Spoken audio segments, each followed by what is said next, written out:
저는 이곳에서 계속해서 하나님을 의지하는 법을 배우고 있습니다.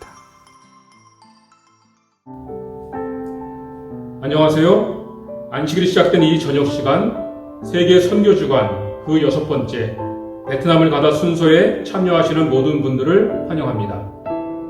비록 서로 사는 지역과 환경이 다르지만 전 세계 여러 지역에서 이루어지고 있는 선교의 소식을 접하고 함께 주어진 사명을 완수하며 하늘을 향해 가는 동역자들이 있음에 많은 위로와 용기를 얻게 됩니다. 그렇기에 이 시간의 소중함과 감사의 마음을 또한 갖게 됩니다. 오늘은 그 2번째 시간으로 베트남에서 선교사로 수고하고 계시는 김정태 목사님의 다시 시작하는 사도행전의 역사의 말씀을 듣도록 하겠습니다. 그러면 다 같이 묵상기도 하신 후 찬미가 624장 예수로 나의 구주 삼고를 부르신 다음 뉴욕 북북교회 한은영 집사님께서 이 시간을 위해 기도해 주시겠습니다. 그리고 뉴욕 북부교회에서 준비한 특별한 찬양이 있은 후 김정태 목사님의 말씀이 이어지겠습니다.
하늘에 계신 하나님 아버지, 저희를 창조하시고 사랑하셔서 자녀 삼아주시고 매일매일의 삶 속에서 보호하여 주시며 참 진리 안에 있게 하심을 감사드립니다. 이 세상은 전염병과 전쟁과 자연재해, 경제적 어려움으로 인하여 많은 사람들이 고통받고 있으며 이 모든 일들은 마지막 때가 얼마 남지 않았음을 알려주고 있습니다. 모든 것이 성경의 예언대로 되어가고 있음을 알고 있는 저희는 지금이 하나님의 복음을 전해야 하는 때임을 절실히 느낍니다.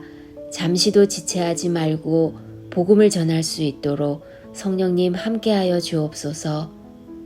하나님 아버지, 이 시간 세계 각 지역에서 하나님의 복음과 진리를 전하는 선교사들을 기억하여 주옵소서. 베트남에서 헌신하는 김정태 목사님과 함께 동역하는 모든 분들을 위해 기도하오니 그들을 안전하게 보호하시고 건강 허락하여 주시고 담대한 마음 주시며 성령의 능력과 지혜를 허락하여 주옵소서. 그들의 마음이 예수님의 사랑으로 가득하여 만나는 사람마다 예수님의 마음으로 대하게 하여 주옵소서.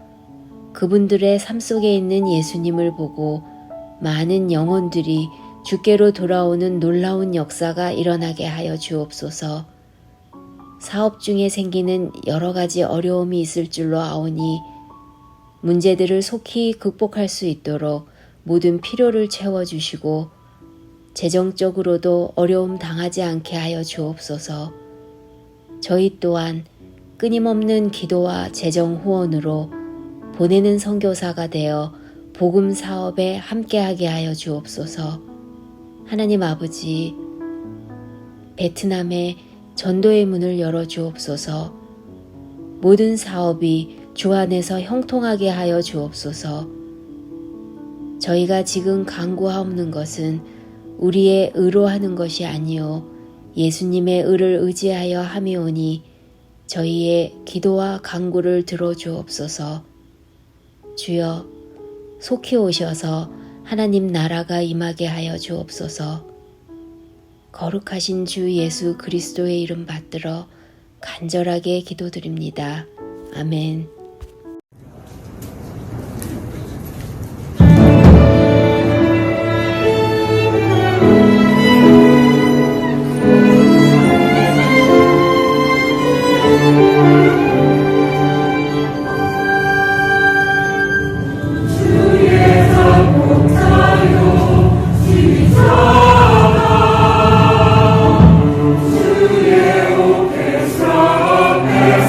주의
안녕하십니까, 성도 여러분? 하나님의 축복과 은혜가 함께하는 시간이 되길 간절히 기원합니다. 다 같이 성경 고린도전서 1장 27절의 말씀을 보겠습니다. 그러나 하나님께서 세상에 미련한 것들을 택하사 지혜 있는 자들을 부끄럽게 하려 하시고 세상에 약한 것들을 택하사 강한 것들을 부끄럽게 하려 하시며. 선교지에는 여러 가지 한계와 제약들이 존재합니다. 지난 8월 초에 베트남 재림교회 청년 캠프가 있었습니다. 청소년 부서에서 청년 캠프를 위해 몇 달 전부터 열심히 준비를 했습니다. 그런데 캠프 일주일 전에 정부에서 갑자기 장소 사용 취소 명령을 내렸습니다. 당황한 이 청소년 부장은 급하게 다른 장소를 물색했는데요. 그러나 재정 문제 때문에 적당한 장소를 찾기가 쉽지 않았습니다. 때문에 호치민에서 1시간 거리에 위치한 롱탄 재림교회 그 앞마당에서 캠프를 하기로 결정했습니다. 청소년 부서에서 이 캠프를 후원했던 저와 가족들을 초청했는데요. 전국에서 온 청소년들을 만날 생각에 저는 기분이 매우 들떠 있었습니다. 그러나 정부에서 외국인 목회자인 저를 지목하여 캠프 참가 불가를 통보했습니다. 이 소식을 듣고 마음이 너무 답답했습니다. 이로 인해 교회에서 진행하는 프로그램은 참석하지 못하고 둘째 날 해변가에서 실시하는 집회에 잠깐 참석하게 되었습니다. 가서 짧게 기별을 전하고 호치민으로 되돌아왔는데요. 베트남에서 복음 사업을 하기 정말 쉽지 않구나 하는 생각을 하게 되었습니다. 그러면서 예수님의 제자들이 복음을 전했던 때를 생각했습니다. 당시에는 지금보다 더 열악하고 쉽지 않은 환경이었습니다. 예수님의 가르침과 부활의 기별을 노골적으로 거부하고 심지어 박해를 가하는 사람들이 그들 주변에 있었습니다. 어떤 사람들은 돌에 맞아 죽기도 하고 어떤 사람들은 칼로 죽임을 당하기도 했습니다. 극심한 반대에 부딪혀 선교 현장을 떠나야 하는 경우도 있었습니다. 외국인 사역자인 저는 이곳 호치민시에서만 종교 활동을 할 수 있도록 허가를 받았습니다. 이 지역을 벗어나면 종교 활동을 위해서 또 설교나 성경 공부를 위해서 지방정부의 허가를 다시 받아야 되는데요. 그런 종교 활동을 하려는 40일 전에 필요한 서류를 제출하고 허가를 받아야 합니다. 허가를 받았다 할지라도 지역 경찰관의 결정에 따라 방문이 불어대는 경우도 있습니다. 이런 실망스러운 경험을 할 때 사도 바울의 경험을 떠올리게 됩니다. 고린도후서 11장 23절에 있는 말씀입니다. 옥에 갇히기도 더 많이 하고 매도 수없이 맞고 여러 번 죽을 뻔하였으니 유대인에게 40에 한한 감암매를 5번 맞았으며 3번 태장으로 맞고 1번 돌로 맞고 3번 파선하고 일주야를 깊은 바다에 지냈으며 여러 번 여행하면서 강의 위험과 강도의 위험과 동족의 위험과 이방인의 위험과 시내의 위험과 광야의 위험과 바다의 위험과 거짓 형제 중의 위험을 당하고 또 수고하며 애쓰고 여러 번 자지 못하고 줄이며 목마르고 여러 번 굶고 춥고 헐벗었노라. 복음을 전하면서 추위와 배고픔을 경험해 본 적이 있으십니까? 예수를 증거하면서 박해를 받아본 적이 있으십니까? 성경을 가르치시다가 경찰에 잡혀본 적이 있으십니까? 저는 아직 그런 적은 없습니다. 이곳 베트남의 삶이 약간의 불편함은 있지만 감사하게도 심각한 위기를 경험해 본 적은 없습니다. 저는 생각했습니다. 내가 만약 이런 통제와 제약 때문에 복음 사업을 포기한다면 누가 기뻐할까?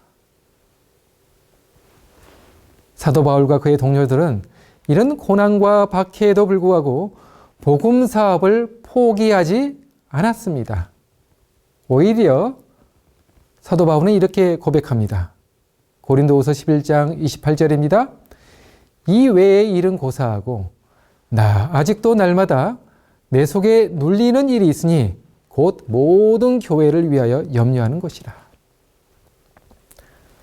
사도 바울과 그의 동료들은 복음 사업을 위해 자신들의 목숨을 걸 만큼의 열정이 있었습니다. 바울이 2차 전도 여행 때 원래 바울 일행은 소아시아로 가려고 했었습니다. 그러나 성령 하나님께서 바울의 또 그의 친구들의 일행의 발걸음을 유럽으로 인도하셨습니다. 그들은 첫 번째 성인 빌립보에 도착했는데요. 처음에는 옷감 장사 리디아를 회심시키면서 그들의 출발이 매우 순조로워 보였습니다. 하지만 그들은 그곳에서 한 사건에 휘말리게 되었습니다. 그들은 심한 매질을 당하고 감옥에 갇히게 되었습니다. 하나님께서 가라고 한 곳으로 갔더니 그들은 아무것도 할 수 없는 곳에 있게 되었습니다. 극한의 고통과 공포 속에 그들은 처하게 되었습니다. 그러나 그런 상황 속에서 바울과 실라는 다른 모습을 보여주었습니다. 그들은 불평과 원망 대신에 하나님을 찬양했습니다. 그 순간 하나님께서는 사람이 상상할 수 없는 방법으로 역사하셨습니다. 빌립보 감옥에서 하나님께서는 바울과 실라를 통해 한 간수와 그의 가족들을 회심시켰습니다. 그렇게 하여 빌립보 교회가 탄생하게 되었습니다. 하나님께서는 우리가 상상할 수 없는 방법으로 역사하십니다. 하나님의 일은 인간의 힘과 능력으로 되지 아니하고 전적으로 하나님의 능력으로 됩니다. 사도행적 145페이지에 있는 말씀입니다. 그러나 인간의 궁지에는 하나님께서 일하시는 기회이다. 베트남이 공산화가 된 이후로 베트남의 재림교회는 큰 위기에 빠지게 되었습니다. 교단의 지도자들과 선지자들은 외국으로 도피를 하게 되었습니다. 공산 정권은 교단이 가지고 있는 자산들을 모두 몰수해 갔습니다. 남아있는 성도들과 교회를 돌볼 사람들이 거의 사라진 것처럼 보였는데요. 그러나 우리 하나님께서는 평신도 사역자들을 준비시키셨습니다. 그들을 통해 교회를 섬기게 하셨습니다. 하나님께서는 이들의 헌신과 열정을 통해 교회를 돌보셨습니다. 그들은 정식 신학 교육도 받지 못했습니다. 성경을 가르칠 지식도 충분하지 않았습니다. 그럼에도 불구하고 우리 하나님께서는 연약한 평신도 사역자들을 통해 이 교회를 지키시고 돌보셨습니다. 베트남 중북 꽝남 지역에 위치한 나이흥 재림교회가 있습니다. 평신도 사역자인 옹우엔 만찌가 이 교회를 돌보고 있는데요. 1987년에 그는 개신교인이 되었습니다.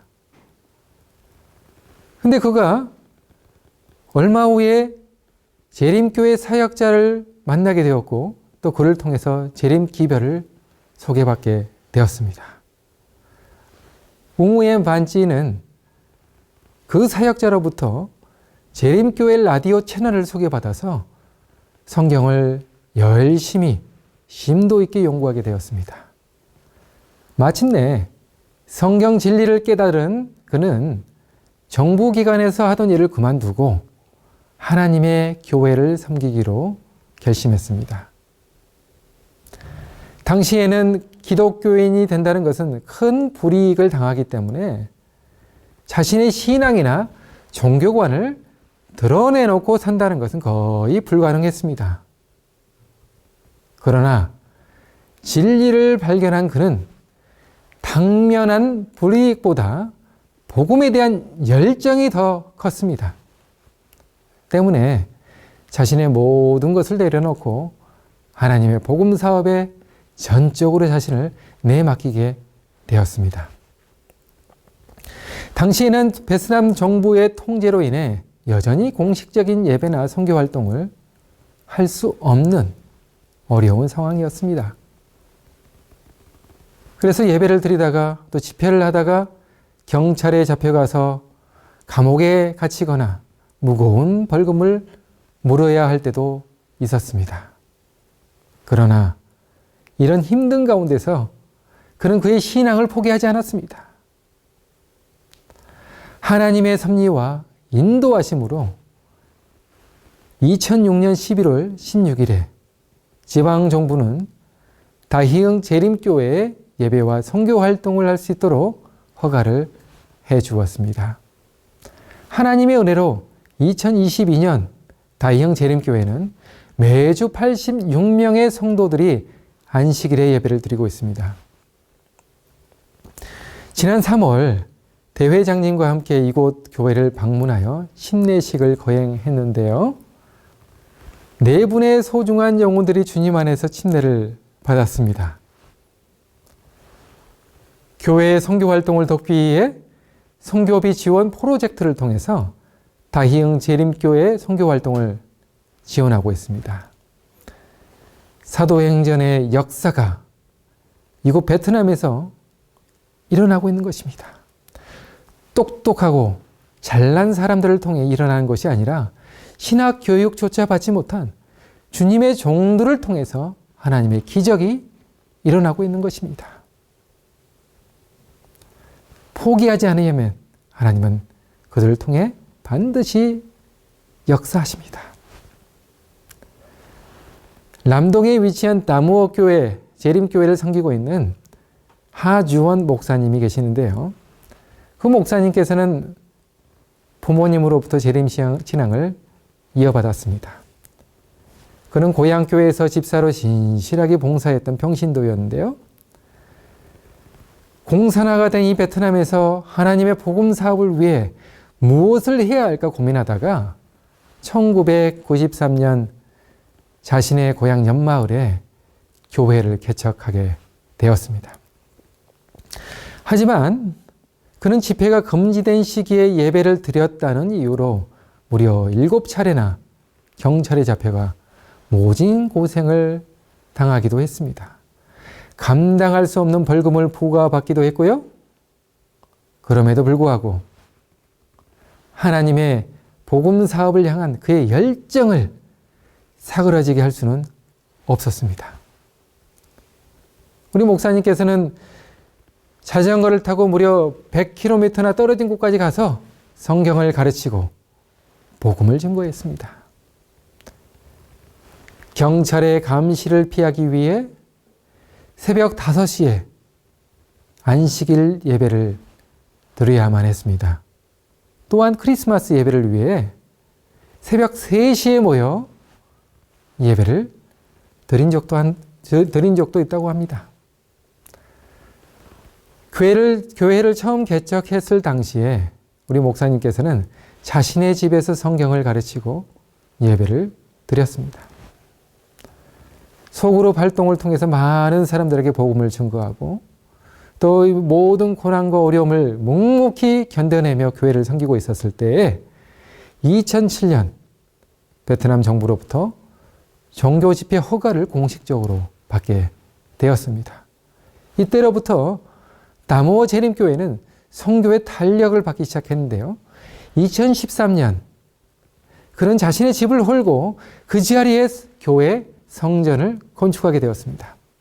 현재 다모어 교회는 78가정에서 335명의 성도들이 매주 안식일에 예배를 드리고 있습니다.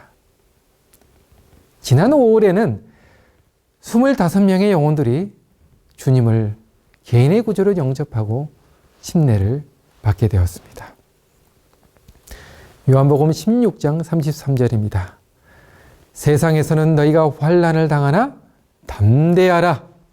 내가 세상을 이기었었노라. 아멘. 하나님께서 택하신 평신도 사역자들에게 환난과 시련이 있었지만 이들은 포기하지 않았습니다.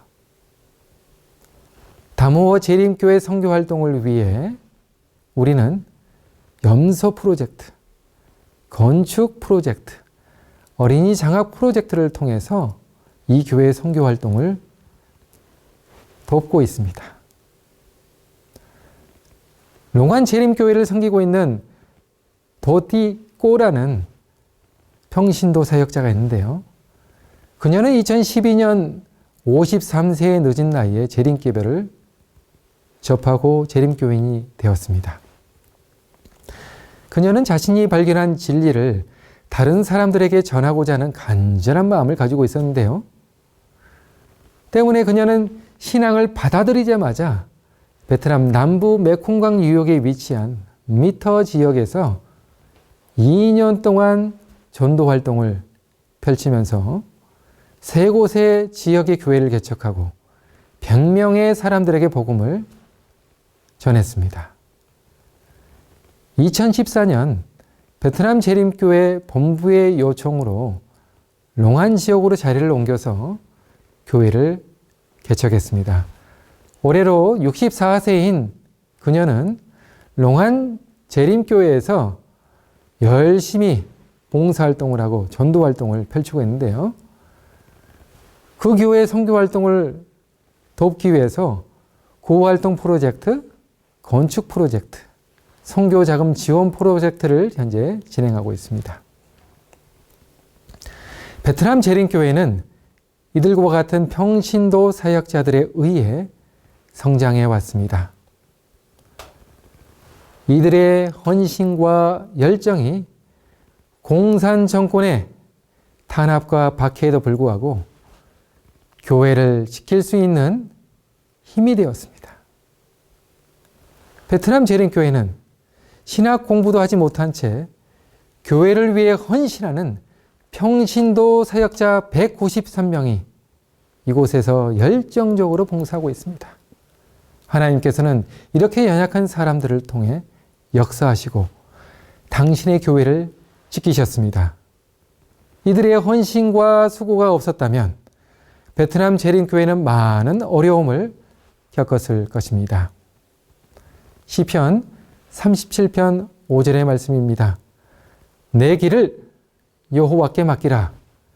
그를 의지하면 그가 이루시고. 각 시대마다 위기는 늘 있어 왔습니다. 그러나 하나님께서는 그럴 때마다 시련을 극복할 수 있는 길을 열어주셨습니다. 베트남 재림교회의 위기 때마다 하나님께서는 평신도 사역자들을 준비하셨습니다.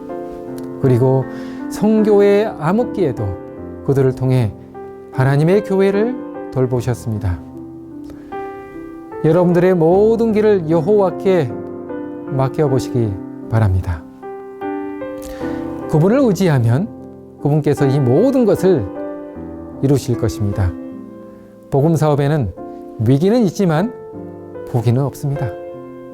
우리의 경험과 지식을 내려놓고 겸손한 마음으로 하나님을 의지하고 복음 사업에 임한다면 우리 하나님께서는 우리의 길을 열어주시고 사도행전의 기적을 경험하게 해주실 것입니다. 하나님의 능력은 복음을 전하는 현장에서 나타납니다. 여러분이 계신 곳은 하나님의 거룩한 선교지입니다. 여러분들의 선교지에서 하나님의 능력을 통해 하나님의 기적을 경험하는 여러분 모두가 되길 바라면서 말씀을 마치겠습니다. 감사합니다. 다 같이 기도하겠습니다. 사랑의 아버지 하나님, 우리의 연약함을 아시는 하나님께서 당신의 복음 사역에 동참할 수 있는 귀중한 특권을 주셔서 감사합니다. 우리가 가는 길에 많은 환난과 고난과 어려움이 있을지라도 우리에게 능력 주시는 그 하나님을 바라보며 승리하는 삶을 살게 하여 주시옵소서. 우리가 있는 이곳이 주님의 선교지가 되게 하여 주시오며 주님의 선교지에서 하나님의 능력을 경험하는 주의 백성이 되도록 축복하여 주시옵소서. 예수 그리스도 이름으로 기도드리옵나이다. 아멘.